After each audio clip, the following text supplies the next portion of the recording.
All India Muslim personal law board के सदर मौलाना खालिद सैफुल्लाह साहब, इस प्रेस कॉन्फ्रेंस के कन्वीनर और all India Muslim personal law board के सेक्रेटरी मौलाना उमरैन साहब, इस प्रेस कॉन्फ्रेंस के अंदर मौजूद all India Muslim personal law board के अराकीन, ओहदेदारान और मुकामी तमामी पार्टियों के सियासी नुमाइंदे, तमामी मसलक के जिम्मेदारान और मेरे तमामी पत्रकार साथी, आज का जो मकसद है प्रेस कॉन्फ्रेंस का, all India Muslim personal law board की जानिब से आप लोगों के सामने आया है। आज हमारे लिए, हमारे शहर के लिए एजाज की बात है, फख्र की बात है कि all India Muslim personal law board के तमाम ही जिम्मेदारान मालेगांव शहर आए और वक्फ कानून जो मरकजी हुकूमत ने पास किया है और इस मुल्क के अंदर लागू किया है, उस काले कानून के खिलाफ में जो तहरीक चल रही है, all India Muslim personal law board पूरे मुल्क के अंदर जो तहरीक चला रही है पुरअमन और सभी समाज और सभी धर्म के को साथ लेकर जो ये तहरीक चला रही है, मैं मेरी जानिब से, अहलियान शहर की जानिब से मैं पाटिंबा जाहिर करता हूं और हिमायत जाहिर करता हूं। सिर्फ दो बात मैं मीडिया के जरिए शहर तक पहुंचाना चाहता हूं। मरकजी हुकूमत ने ये जो काला कानून लाया है, वक्फ अमेंडमेंट बिल, 2014 से आज तक केंद्र की सरकार मुकम्मल तौर पर नाकाम साबित हुई। वादे बहुत बड़े बड़े की, लेकिन मुकम्मल तौर पर नाकाम साबित हुई।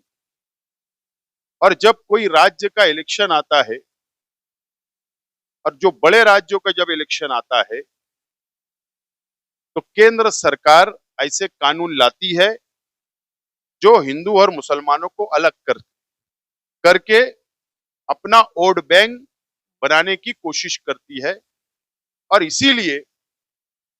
बिहार का इलेक्शन सामने है और कई राज्यों का इलेक्शन सामने है, उसको सामने रखते हुए ये कानून लाई है ताकि हिंदू और मुसलमान अलग हो जाए। यही उसका साफ तौर पर मकसद है। हम ये काले कानून की निषेध करते हैं, निंदा करते हैं और इस देश के अंदर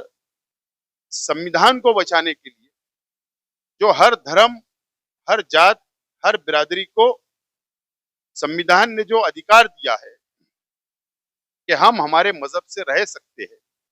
जी सकते हैं, उस संविधान को बचाने के लिए all India Muslim personal law board ने जो ये तहरीक चलाई, मालेगांव शहर, हिंदू, मुस्लिम, सिख, ईसाई, हम सब इनके साथ में रहेंगे। धन्यवाद। मैं समाजवादी पार्टी की तरफ से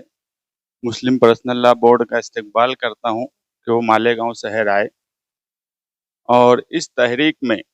जब पार्लियामेंट में बिल पास हुआ तो संविधान को बचाने के लिए और वक्फ का कानून जो है वो मुसलमानों के खिलाफ रहा।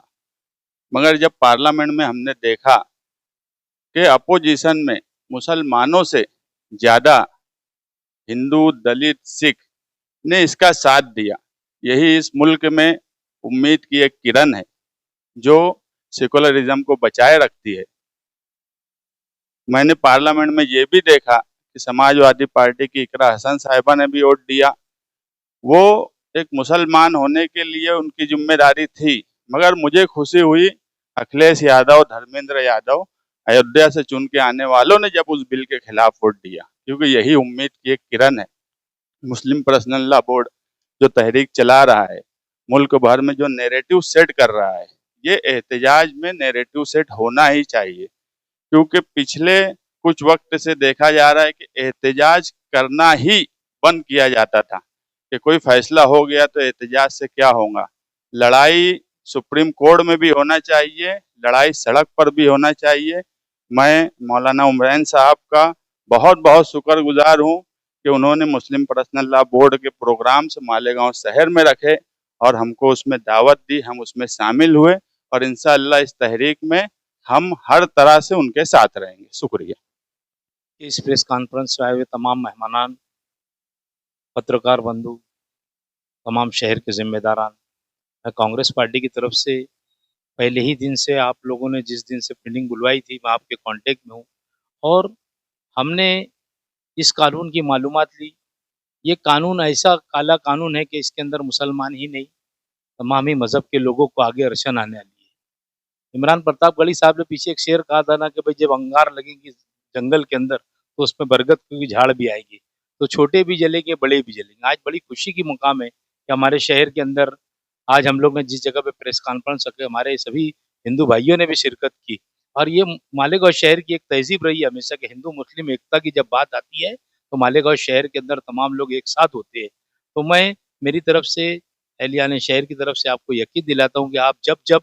जो भी तहरीक चलाएंगे हम आप लोगों के साथ हैं। शुक्रिया।